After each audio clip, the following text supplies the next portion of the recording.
Yeah, my cousin in Aurora, Ohio.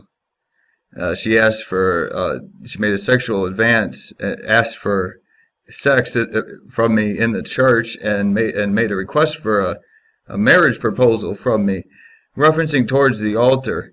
Uh, Now, she loves me, and I was looking for love because I was attacked for being from socially from our culture when I was down south.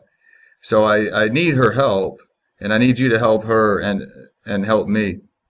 This is my cousin in Aurora, Ohio, up north here, and her name is Katie Connors, or her name is Catherine, or Katie to me, and I'm Brian, a graduate of Embry-Riddle Aeronautical University, and peace and love from the one university on earth where you can fly free and get help to the people who ask for it when they're in the Southern community.